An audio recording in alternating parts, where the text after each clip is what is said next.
They say, silence has its own voice.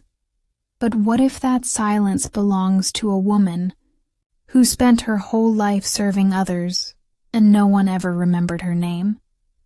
This is the story of Mary, a black maid whose hands spoke louder than words. Every morning, before the sun touched the sky of Johannesburg, Mary tied her faded headscarf, kissed her sleeping daughter's forehead, and walked miles to reach the White Lady's house, Mrs. Carter's home.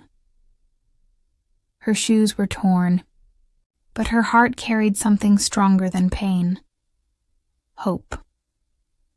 Inside that big house, Mary's hands never rested, washing, scrubbing, ironing clothes that were never hers to wear. She smiled when spoken to, stayed silent when scolded, and dreamed quietly that one day her daughter would never live this life. Mrs. Carter treated her like air, invisible, yet always expected to be there.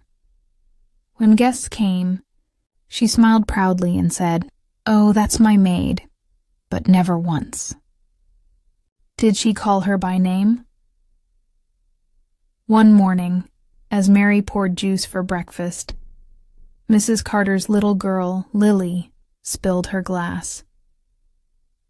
The lady shouted, "Mary, you can't do anything right, can you?" Mary bowed her head and softly said, "I'm sorry, ma'am." Lily whispered, "I'm sorry, Mary." Mary smiled faintly. "It's all right, child. Mistakes happen." That night, Mary sat alone in her tiny servant room, cracked walls, dim light, and a single dream in her heart. She took out a paper, a scholarship form for her daughter's school.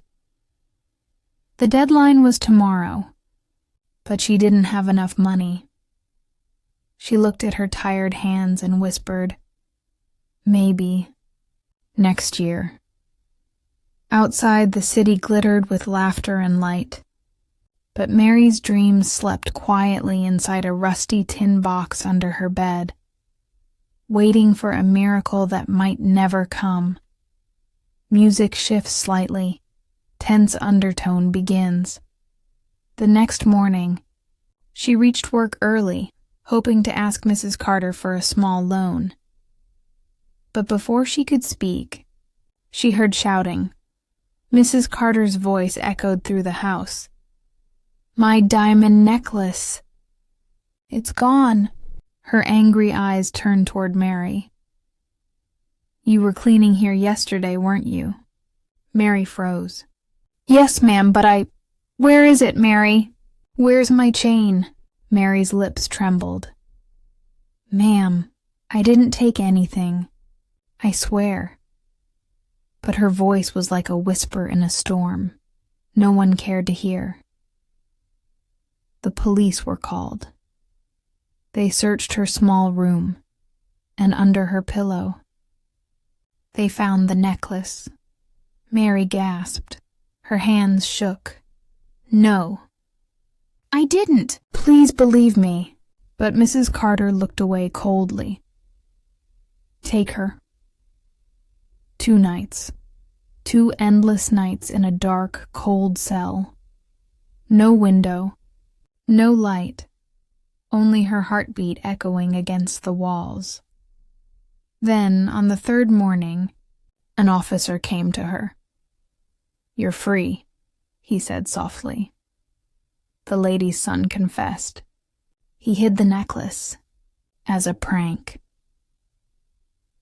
A prank. A joke that cost a woman her dignity. A lie that broke what little faith she had left. Mary walked home silently that day. Her steps slow, her eyes dry. Her daughter ran to her, hugged her tightly. Mary held her close and whispered, "Promise me, child. You'll never bow your head for anyone's lies. Years passed. That same little girl stood one day on a grand stage, wearing a graduation gown, her name being called proudly. In the crowd sat Mary, wrinkled hands folded, eyes full of tears. But this time they weren't tears of pain. They were of pride. Her hands had been silent all her life, but that day her daughter's success finally spoke for her. Sometimes, the loudest stories are told by the quietest hearts.